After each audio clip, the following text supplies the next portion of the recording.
The scissors closed with a final snip, and another lock of my dark hair fell to the tile floor. I watched in the bathroom mirror as Margaret, not yet Mom, transformed me from the girl I had been into someone new. She worked methodically, her lips pressed into a thin line of concentration. Behind her, Robert, not yet Dad, stood in the doorway, arms crossed, nodding with approval at each cut. "Much better," he said as she finished. "Much safer."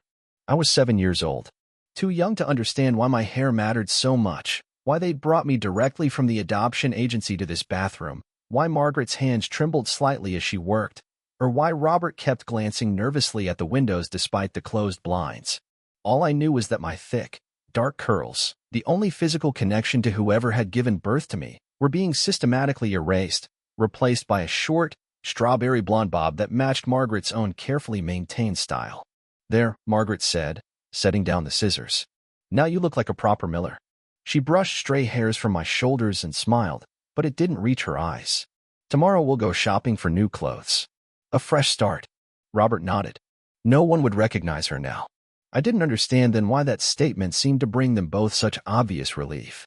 I wouldn't understand for another 23 years, not until I held their hands in a hospital room as machines beeped their final countdown, not until Robert used his last breaths to whisper those words that would unravel everything I thought I knew. "We hid you for your own good." The Miller household operated with clockwork precision. My adoptive parents were creatures of habit, finding safety in routine. Robert left for his accounting firm at exactly 7:30 each morning, briefcase in one hand, travel mug in the other. Margaret maintained our Victorian home with meticulous attention, volunteered at the library on Tuesdays and Thursdays, and prepared dinner precisely at 6 p.m. Our house sat on Cedar Lane, a street of similar homes in Oakwood, a small town north of Boston where everyone knew everyone, or at least thought they did.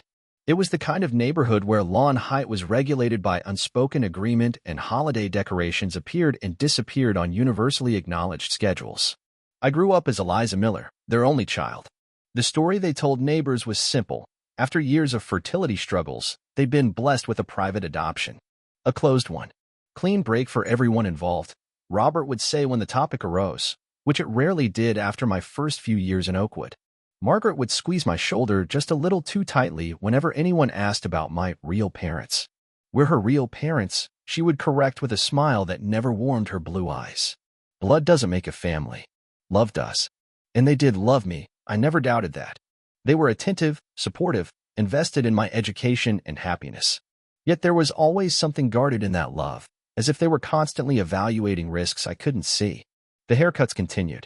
Every 6 weeks without fail, Margaret would trim my hair, maintaining the same style she'd given me that first day. When I turned 13 and begged to grow it out, the answer was immediate and uncharacteristically firm: absolutely not. But why? I'd pressed, emboldened by teenage rebellion. "Because I said so," Margaret had replied, an answer so unlike her typically rational explanations that I knew something important lay beneath it. Robert, usually the softer touch, had backed her completely. "This isn't up for discussion, Eliza." Other oddities accumulated throughout my childhood. We never took family photos, not even school portraits were allowed. No social media when that became the norm for my peers. We never traveled farther than neighboring states, and always by car, never plane. In the moves. 3 times during my childhood, we packed up and relocated to different towns around Massachusetts. Each time followed some small incident, a stranger asking too many questions at a school event, a car parked too long on our street, or the time a woman in a grocery store stared at me too intently before Margaret hurried me away, leaving a full cart of groceries abandoned in the dairy aisle. After each move came subtle changes, new schools where I was instructed to go by Ellie instead of Eliza, slight adjustments to our backstory, more frequent haircuts, and once, when I was 12, homeschooling for an entire semester before Margaret deemed it safe for me to return to public education. Our final move brought us to Oakwood just before my 14th birthday. Margaret called it our forever home, and something about the way she said it made me believe her. Perhaps she and Robert had grown tired of running from whatever invisible threat had chased us for years. Or perhaps they believed that I was finally old enough that no one would connect me to whoever they feared might be looking. By 16, I had developed theories. Maybe one of my birth parents was dangerous. Maybe I had been removed from an abusive home. Maybe I was the subject of some custody battle. I constructed elaborate scenarios that might explain the hypervigilance that governed our lives. When I asked questions about my adoption, I received only vague reassurances. My birth mother had been very young. The arrangement had been private. They had promised confidentiality. All records were sealed. They said they would tell me more when I turned 18.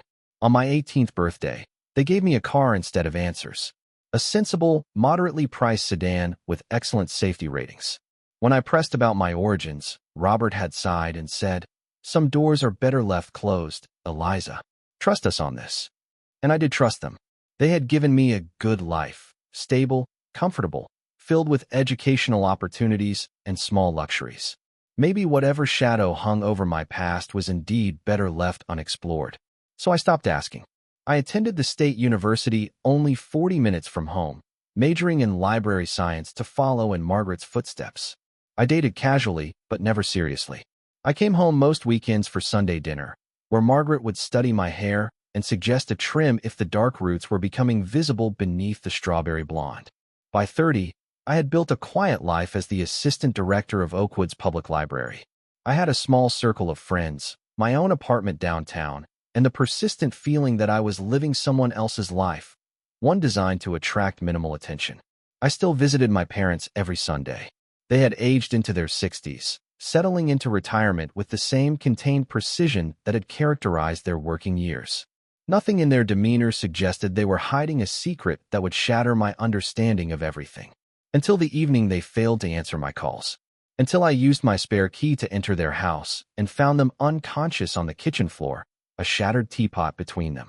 Until the paramedics said the words carbon monoxide and exposure and unlikely to regain consciousness. Until I sat between their hospital beds, holding their hands as they drifted in and out of lucidity, catching fragments of whispered conversations that made no sense. "Should have told her," Margaret murmured once, eyes fixed on something beyond the hospital ceiling. "Too dangerous," Robert replied, though Margaret hadn't spoken to him. Couldn't have, separated as they were by my chair between their beds. In their final moments, they found clarity. Margaret went first, squeezing my hand with surprising strength. "The attic," she whispered. "Behind the Christmas decorations. The blue box." And Robert, minutes later, forcing his eyes open to find mine. "We hid you for your own good." The funeral was small, as their circle had always been limited. The few neighbors and former colleagues who attended spoke of the Millers' privacy, their kindness, their devotion to me. I accepted condolences from people who knew nothing about the questions burning inside me. I waited until night fell before returning to their house, my childhood home. The attic stairs creaked beneath my weight. The flashlight beam caught dust motes swirling in the air as I made my way past old furniture and labeled storage bins. The Christmas decorations were stacked in the far corner. Behind them, as Margaret had said, was a blue metal lockbox, small enough to carry with both hands. No key in sight, but the lock was simple.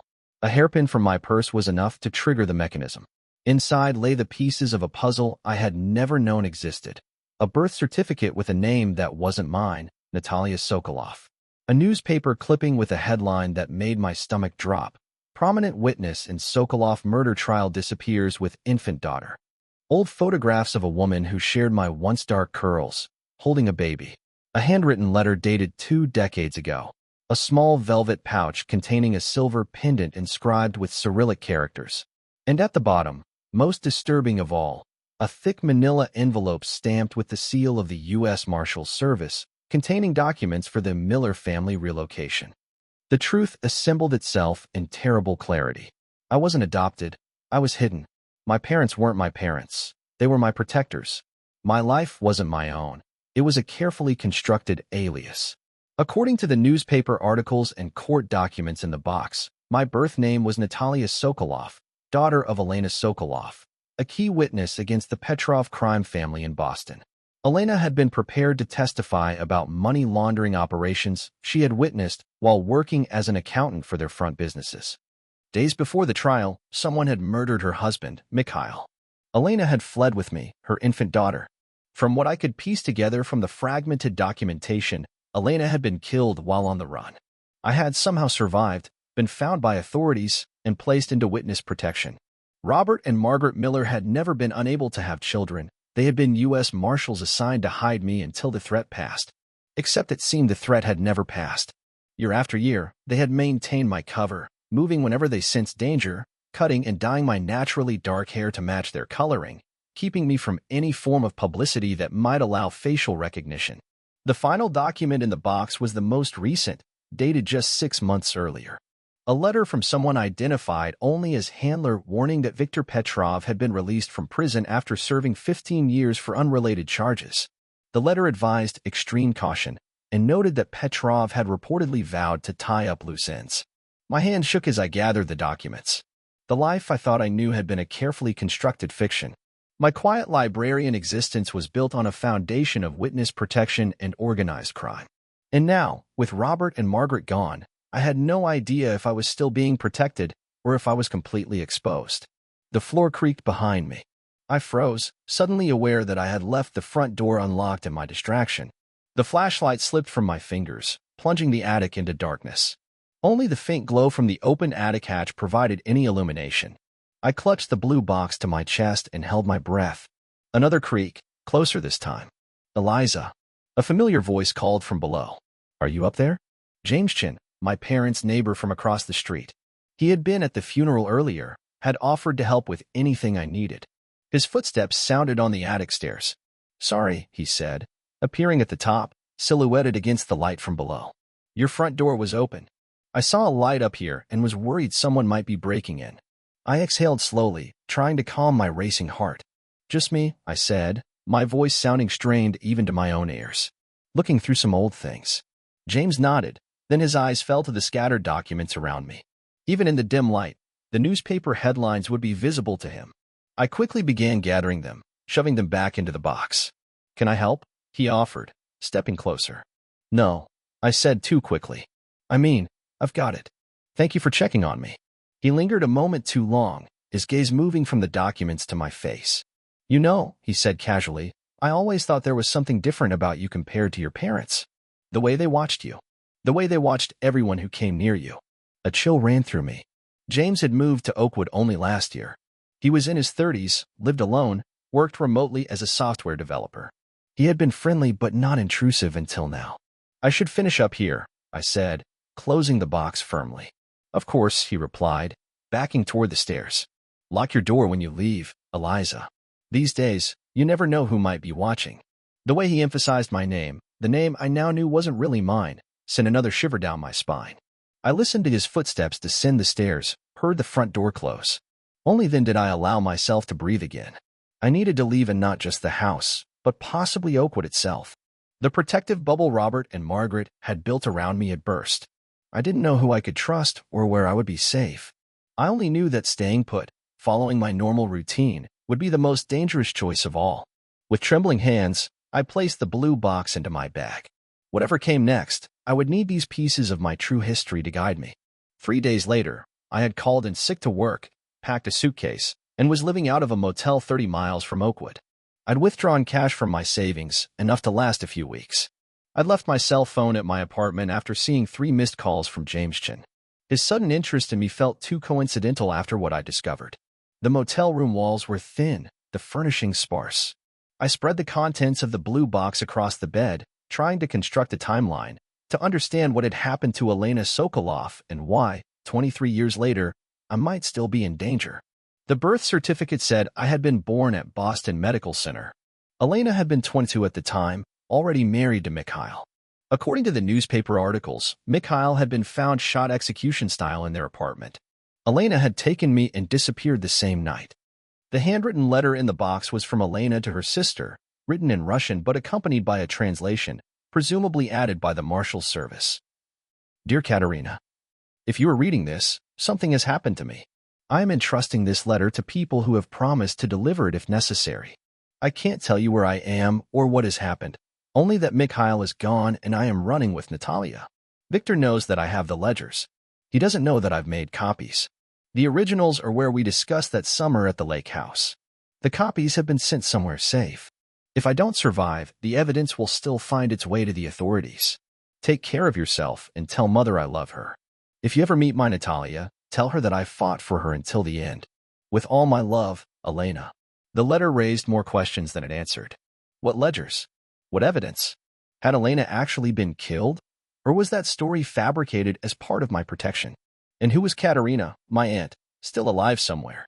A knock at the motel door startled me from my thoughts. I quickly gathered the documents, shoving them under the mattress before approaching the door cautiously. Who is it? I called without opening it. Delivery, came the reply, a male voice I didn't recognize. I hadn't ordered anything. I hadn't told anyone where I was staying. I remained silent, backing away from the door. Ms. Miller, the voice called again. Package for you. My heart raced. No one should know I was here, let alone under that name. I grabbed my purse, looking for anything I could use as a weapon, finding only car keys and a small canister of pepper spray Margaret had insisted I carry years ago. The door handle jiggled. I backed toward the bathroom, planning to lock myself in and call for help. Then I heard another voice, female, authoritative. Sir, can I help you? Are you looking for someone? The delivery person's response was too muffled to hear. I think you have the wrong room, the woman continued. I'm in room 12, and I didn't order anything. Footsteps retreated. A moment later, another knock, softer this time. They're gone, the woman said through the door. But you need to leave immediately. You've been compromised. Who are you? I demanded, pepper spray ready in my hand. My name is Diane Foster. I worked with Robert and Margaret. They had protocols in place if anything happened to them. When you didn't check in, I came looking. Check in. I repeated, confused. The library, Eliza. You were supposed to maintain your routine. Going missing sends up red flags. Now open the door, we don't have much time. I hesitated, then cracked the door, keeping the chain in place. The woman outside was in her 50s, with short gray hair and the kind of posture that suggested military or law enforcement training. She showed me an ID badge that looked official, U.S. Marshals Service. How do I know that's real? I asked. She sighed impatiently. The blue box. Christmas decorations. Elena Sokolov's daughter. Enough verification? Or should I tell you what your first words were when they brought you to their house? I unlatched the chain. Diane entered quickly, scanning the room with practiced efficiency. Where's your car? Back lot. Leave it. They'll be looking for it. Get your things, only what you absolutely need. We have 3 minutes. As I grabbed my essentials, Diane explained in clipped sentences. Robert and Margaret weren't just your guardians, they were former marshals who came out of retirement specifically for your case. When standard protection protocols failed, they went off-book to keep you safe, maintaining your cover long after the original operation ended. Failed how? I asked, jamming clothes into my bag. Your mother was killed in protective custody. Inside job. After that, Robert and Margaret didn't trust the system. They created a deep cover that wasn't in any official database. And now Viktor Petrov is free, his son runs the organization, and someone has been systematically tracking down and eliminating everyone connected to the case that put Viktor away. 2 former prosecutors, a juror, even the court reporter, all accidents, all unsolved. My hands fumbled with the zipper of my bag. And my parents? Diane's expression tightened. Carbon monoxide doesn't cause simultaneous collapse like that. The gas was introduced after they were already incapacitated. Someone got to them, Eliza. And now they're coming for you. The implications hit me with physical force. My parents had been murdered. I had been running my entire life without knowing it. And now I had no one left to hide me. The man who just came to your door? Diane continued. Not a delivery person. Same build and age as someone spotted near your parents' house the day they died. James Chin, I whispered. Diane's eyes narrowed. Who? My parents' neighbor. He found me in the attic the night after they died. She cursed under her breath. He's not in our files. New player, or someone working under deep cover. Either way, we need to move. Now. As we hurried to her car, I asked the question that had been burning since I found the blue box. What did my mother have? What evidence was so important that people are still killing for it 2 decades later? Diane didn't answer until we were driving, the motel disappearing in the rearview mirror. Financial records. The Petrov organization doesn't just run illegal operations, they manage money for some of the most powerful people in the country. Politicians, judges, business leaders. Elena Sokolov wasn't just any accountant, she was their financial architect. She knew where all the bodies were buried, metaphorically speaking. And literally? That too. The highway stretched before us, carrying me away from the life I had known toward a future I couldn't imagine. Where are we going? I asked. First, to get you a new identity. Then to find whatever your mother hid all those years ago. Because the only way this ends is if we find that evidence and use it. I thought of the line in Elena's letter, The originals are where we discussed that summer at the lake house. I might know where to start looking, I said. The safe house was a cabin in the mountains of Vermont, isolated and defensible. For 2 weeks, I barely left its confines, spending my days poring over the documents I'd recovered and everything additional that Diane could provide. My mother's story emerged gradually. Elena Sokolov had immigrated from Russia as a teenager, put herself through accounting school, and built a respected career. She had met Mikhail, another Russian immigrant, at a cultural festival. They had married young, had me a year later, and by all accounts had been happy until Elena took a job with a prestigious financial firm. That firm, it turned out, handled special accounts for Viktor Petrov's organization. Elena had discovered discrepancies, followed the money trail, and eventually uncovered a massive laundering operation that implicated dozens of prominent figures. When she'd taken her findings to her supervisor, he'd thanked her for her diligence, and then reported directly to Viktor. Mikhail was killed as a warning. Elena fled with me and the evidence, reaching out to authorities through a college friend who worked at the Boston FBI office. She was placed in protective custody while the case was built, but someone had leaked her location. She was killed, but I had been in another room with an agent at the time. I had no memories of any of this. I had been too young. No memories of Elena or Mikhail, no recollection of speaking Russian as my first language, nothing from before the Millers took me. So who changed my hair that first day? I asked Diane as we reviewed the timeline. If Robert and Margaret were marshals, why did they do that immediately? Standard procedure would have been to process you through the system first, Diane admitted. The fact that they took you directly to their home and changed your appearance suggests they already knew there was a leak in the program. I thought about Robert's words, much better, much safer, and the way he had watched the windows during that first haircut. They knew they were on their own, I said softly. They were already planning to go off book. Diane nodded. Robert and Margaret gave up everything to protect you. Their careers, their real identities, any chance at a normal life. They lived in constant vigilance for over 20 years. The weight of their sacrifice settled over me. They had raised me as their daughter while living with the knowledge that killers might find us at any moment. Every soccer game they'd attended, every school play they'd applauded, every normal parenting moment had been performed under the shadow of this threat. And now I need to find out where my mother hid those original ledgers, I said, returning to the letter. The lake house she mentions, could that be a real place? It's not in any of our records, Diane said. But we've been looking into Elena's sister, Katerina. She returned to Russia after your mother's death, but she recently came back to the States. Lives in Chicago now. My aunt, I said, testing the unfamiliar concept. Do you think she knows about me? No one was supposed to. But family connections are hard to trace, especially international ones. It's possible Elena told her more than she should have. I studied the silver pendant from the blue box, the Cyrillic characters spelling out what Diane had translated as always protected. A family heirloom, perhaps, passed from mother to daughter. I want to meet her, I decided. Diane frowned. Too risky.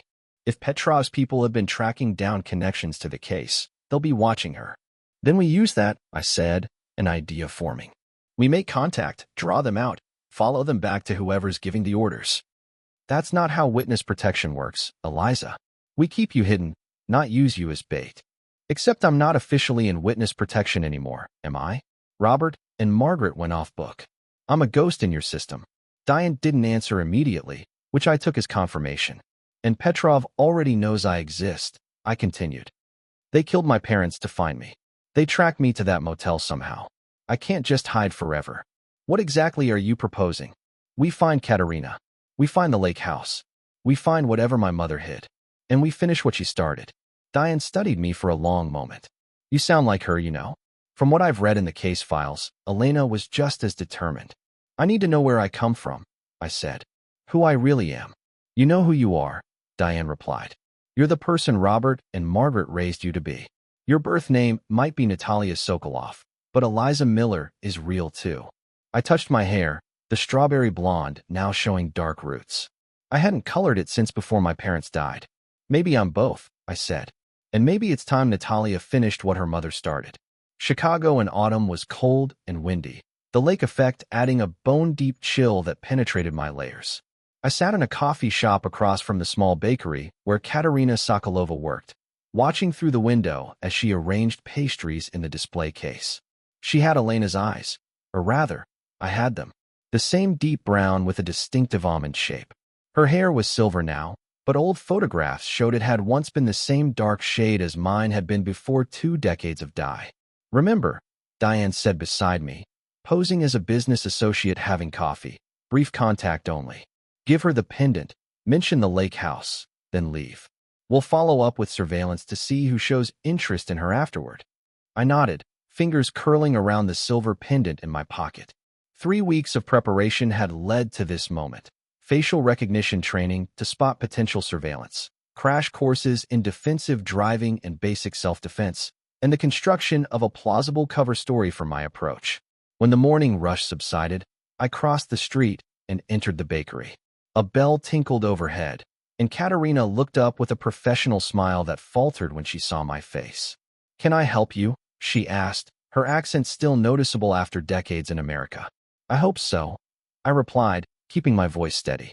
"I'm looking for information about a lake house, one that might have been important to Elena Sokolov." The color drained from her face. She glanced around the empty shop, then back at me. "Who are you?" she whispered. I placed the pendant on the counter between us. "My name is Eliza Miller, but I was born Natalia Sokolov." Her hand flew to her mouth.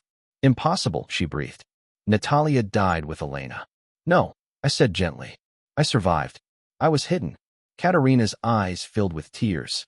She came around the counter slowly, as if approaching a wild animal that might bolt. Her hand reached toward my face, but stopped short of touching me. "You have her eyes," she said. Exactly her eyes. In that moment, the careful script Diane and I had prepared evaporated. "I need to know about the lake house," I said. "My mother wrote that she hid something important there." Katerina's expression shifted, caution replacing emotion. "Not here," she said. "They might be watching." "Who?" "The American who comes every month to ask questions. He shows a badge, but I don't think he is real police." I exchanged a look with Diane, who had entered behind another customer and was pretending to study the menu board. "When can we talk?" I asked. "Tonight. 8 o'clock. There is a park 3 blocks north. I will meet you by the fountain." I nodded, reclaimed the pendant, and turned to leave. "Wait," Katerina called softly. "Your hair. It was dark when you were born. Very dark, like Elena's." "I know," I said. "It was the first thing they changed." The meeting in the park never happened. When I arrived at the designated spot, it was Diane who emerged from the shadows, not Katerina. "She's gone," Diane said tensely. "Left the bakery early, went home, packed a bag, and disappeared. Someone must have been watching." "We have to find her," I insisted. "We will, but not tonight. Right now, we need to move. Your cover might be compromised too." Back at our temporary safe house, a nondescript apartment on the outskirts of Chicago, Diane made calls while I paced the small living room. "How did they know?" I demanded. "We were careful. Professional counter-surveillance," Diane replied, hanging up. "My team spotted at least 3 operatives in the area after you left. This isn't street-level muscle. This is government-trained. Corrupt officials? Maybe. The Petrovs have deep pockets and deeper connections." My phone, a burner that only Diane had the number for, buzzed with a text from an unknown number. "Lake Geneva. Sunset Point. The boathouse with the red door. Elena told me if anyone ever came asking to trust only someone who possessed the Sokol pendant. Come alone tomorrow at dawn." I showed Diane the message. "It's a trap," she said immediately. "We'll trace the number, set up a perimeter." "She said come alone," I interrupted. "And we don't have time for all that.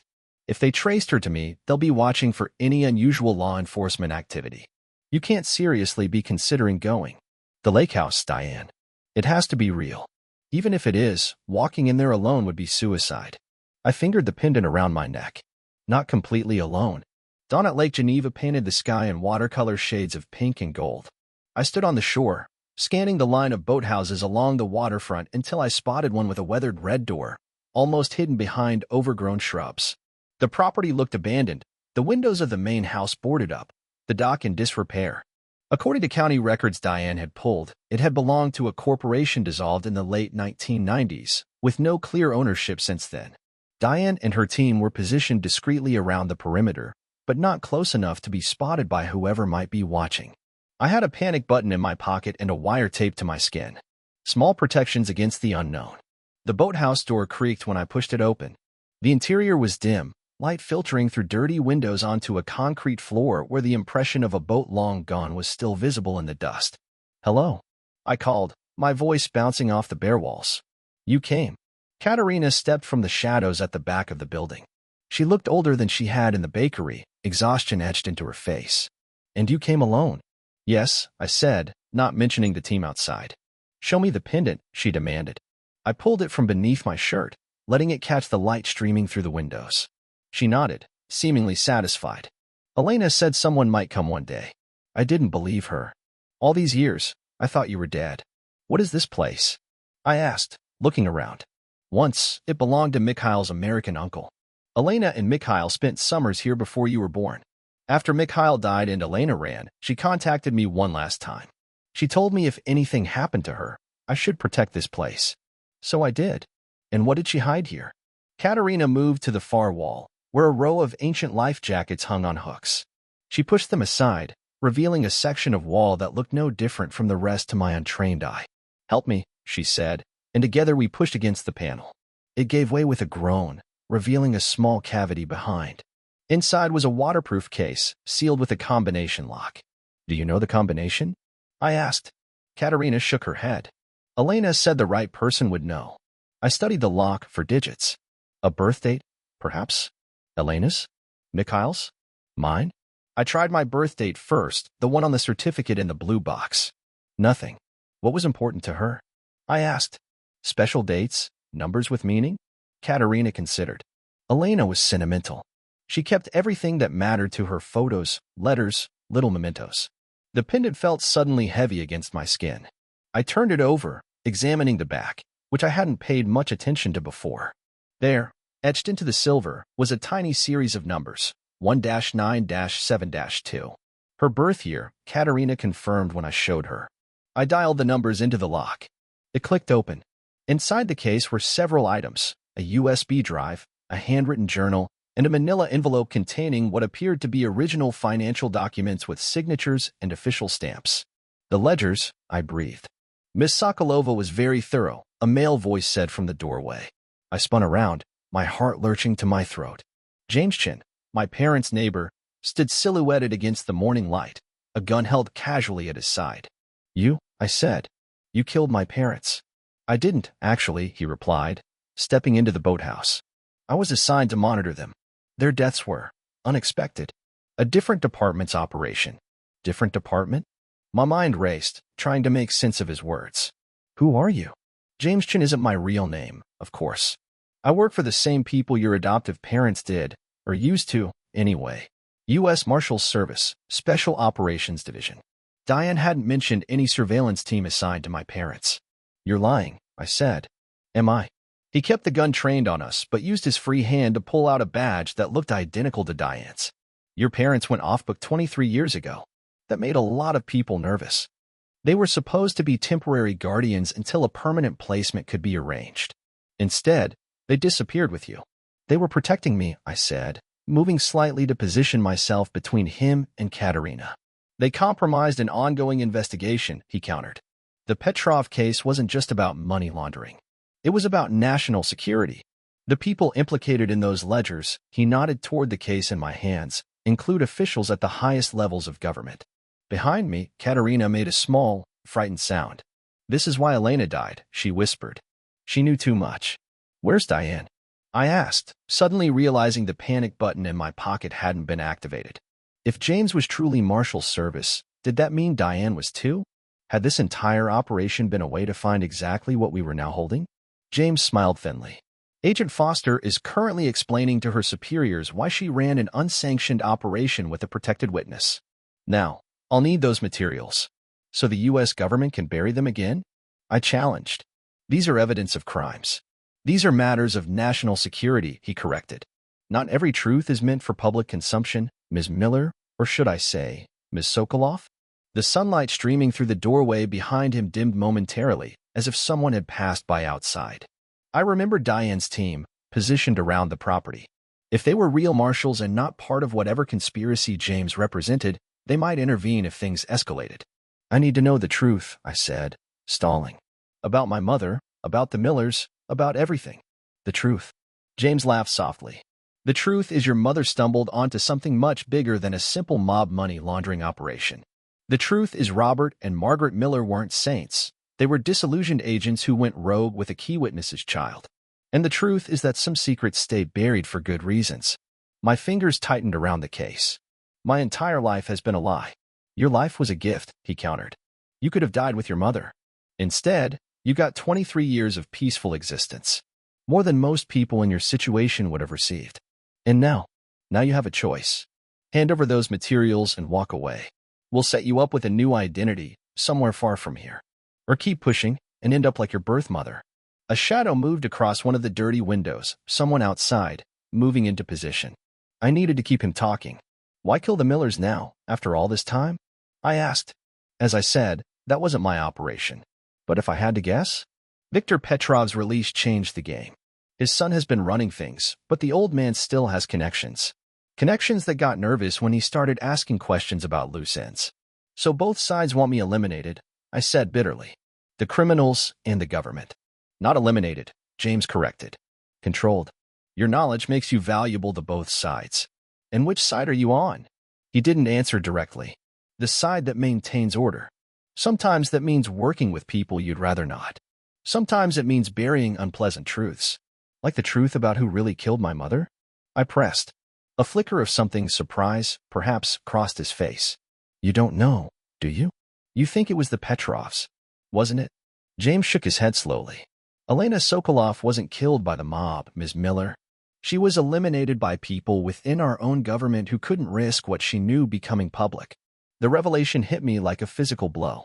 All these years, I had constructed a narrative of mob vengeance, of my mother as a victim of organized crime. The idea that she had been killed by the very people sworn to protect her, the same people who had then protected me, was almost too much to process. That's why Robert and Margaret ran, I realized. They knew. They suspected, James corrected. They never knew for certain, but they were experienced enough to recognize when an operation was compromised from within. They made a choice to disappear with you rather than risk your safety. And now they're dead too. Yes. Something like regret flickered across his face. For what it's worth, I respected them. They were good people caught in an impossible situation. If you respected them, why are you here threatening their daughter? Because the situation hasn't changed. Those documents, he nodded at the case again, implicate people who are still in power. People who won't hesitate to eliminate anyone who threatens them. The boathouse had grown darker as clouds passed over the sun. In the dimness, James's face seemed to shift, revealing a weariness that hadn't been visible before. I'm not your enemy, Eliza, he said, his voice softening. I'm trying to offer you a way out. By taking the only leverage I have. The only proof of what happened to my family. By removing a target from your back, he countered.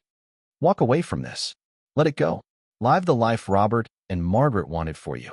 For a moment, I wavered. The weight of 23 years of lies and evasions pressed down on me. The possibility of walking away, of finding some quiet corner to rebuild a life without looking over my shoulder, was tempting. But then I thought of Robert's final words. We hid you for your own good. Not just from the Petrovs, but from the corruption within the system that was supposed to protect us. They had given up everything to keep me safe, to give me time to grow strong enough to face this moment. The life they wanted for me, I said slowly, was one where I'd be safe. But they also raised me to stand up for what's right, to speak truth to power. I straightened my shoulders. I'm not walking away. James sighed. I was afraid you'd say that. He raised his gun just as the door behind him burst open. Sunlight flooded the boathouse, momentarily blinding us all. A shot rang out, the sound deafening in the enclosed space. I dropped to the floor, pulling Katerina down with me, clutching the case to my chest. When my vision cleared, I saw James on his knees, his gun skittering across the concrete floor. Behind him stood Diane, her own weapon trained on the back of his head. Agent Rivers, she said coldly. Thought I might find you here. Foster, he gritted out, one hand pressed to his bleeding shoulder. You're making a mistake. No, I'm correcting one. She glanced at me. You okay, Eliza? I nodded shakily, helping Katerina to her feet. He says he's Marshal's service. He is, Diane confirmed. Special operations. The division that handles problems that need to disappear. You can't possibly think exposing those documents is the right move, James argued. The fallout. The fallout is long overdue. Diane cut him off. 23 years overdue. I looked between them, these two representatives of the same government agency, standing on opposite sides of a moral line. What happens now? I asked. Diane's expression was grim but determined. Now we use what your mother died to protect. We take it to the one person in the Justice Department I still trust. And we blow this whole thing wide open. You'll never make it out of here, James warned. The moment you step outside, you'll be surrounded. Diane smiled thinly. You mean by your team? They're currently enjoying the hospitality of the Wisconsin State Police. An anonymous tip about suspicious activities near an abandoned property. Very thorough, those state troopers. For the first time, James looked genuinely alarmed. This goes higher than you know, Foster. Higher than anyone can protect you from. Maybe, she acknowledged. But some truths need to be told, no matter the cost. She nodded to me. Let's go. We have a long drive ahead. As we moved toward the door, James called after us. You're your mother's daughter after all, Natalia Sokoloff. Just remember, she died for those documents. I turned back to him, suddenly understanding something that had eluded me. No, I said quietly. She died protecting me. The documents were just insurance. I touched the pendant at my neck. Always protected. That's what this means. We left him there, wounded but alive, a problem for the Wisconsin authorities to sort out. As we walked briskly toward Diane's waiting car, I asked the question that had been building since her dramatic entrance. How did you know he wasn't telling the truth? I didn't for certain, she admitted. But when my team reported mysterious interference with their communications, I suspected. The Marshal Service has factions, Eliza. Most of us believe in the rule of law above all. But some, like Rivers back there, believe in protection at any cost, even if it means covering up corruption. And where do you stand? She glanced at the case in my hands. 23 years ago, I was a rookie agent assigned to the Sokoloff case. I was the one watching you when your mother was killed. I failed her. I won't fail you. The revelation staggered me. You knew who I was all along. I suspected when the alert about the Millers came through. I confirmed it when I saw you in person. You look just like her. Why didn't you tell me? Because I wasn't sure who I could trust. Not until I saw what decision you would make when offered the easy way out. We reached the car and climbed in quickly. Katerina settled in the back seat, the case secure on her lap. Where are we going? I asked as Diane started the engine. First, to a secure location to examine those documents and make copies. Then to Washington, to the one person with enough power and integrity to use them properly. As we pulled away from the lake house, I looked back at the boathouse with its red door, the place where my mother had left her legacy, where the truth had finally begun to emerge from decades of shadows. My whole life, I said softly, has been built around hiding who I really am. And now? Diane asked. I touched my hair, feeling the dark roots that had been emerging since I stopped dyeing it. Now I find out who Natalia Sokoloff might have become if she hadn't been forced to disappear. 1 year later. The Senate hearing room buzzed with tension as I took my seat at the witness table. Camera flashes punctuated the murmur of voices, journalists and spectators jostling for the best view of the day's proceedings. Ms. Sokoloff, the committee chairman began, we appreciate your testimony today regarding the evidence you discovered in the events surrounding your mother's death 24 years ago. Before we begin, do you have an opening statement? I leaned toward the microphone, surveying the panel of senators, some hostile, some supportive, all aware of the political earthquake my mother's ledgers had triggered. Yes, Senator, I do. The room quieted as I withdrew a small photograph from my pocket, a picture of Robert and Margaret Miller on their 20th anniversary, their faces lined with the weight of constant vigilance, but their eyes still kind. My name is Natalia Sokoloff Miller, I began. 24 years ago, my mother was murdered for discovering financial evidence that implicated high-ranking officials in criminal conspiracies. I was hidden and protected by two courageous individuals who gave up their own lives to ensure I would survive to someday tell this story. I glanced to the gallery where Katerina sat beside Diane, both women nodding encouragement. The first thing my adoptive parents did was change my hair, making me unrecognizable to those who hunted me. The last thing they said before dying was, "We hid you for your own good." They were right. They gave me time to grow strong enough to finish what my mother started. I straightened my shoulders, feeling the weight of both my past and future. I'm not hiding anymore. Behind me, the doors of the hearing room opened. A murmur ran through the crowd as Viktor Petrov was escorted in by federal marshals, his face grim but defiant. The man whose organization had been part of this tangled web for decades was now facing his own reckoning. As our eyes met across the room, I saw something unexpected in his gaze, not hatred or threat, but a grudging respect. Justice would be incomplete. Some of the guilty had already died of old age. Others had used their power and connections to shield themselves from full accountability. But the truth, the full, unvarnished truth, was finally emerging into the light. I ran my hand through my hair, now grown out to its natural dark color, falling in curls around my shoulders. "I'm ready to begin," I told the committee. And I was. Ready to speak with my mother's voice. Ready to honor the sacrifice of those who had protected me. Ready to become who I was always meant to be, not a woman in hiding, but one who stood firmly in the light of truth. Some secrets are meant to be revealed, no matter how long they've been buried. Some daughters are meant to finish what their mothers began.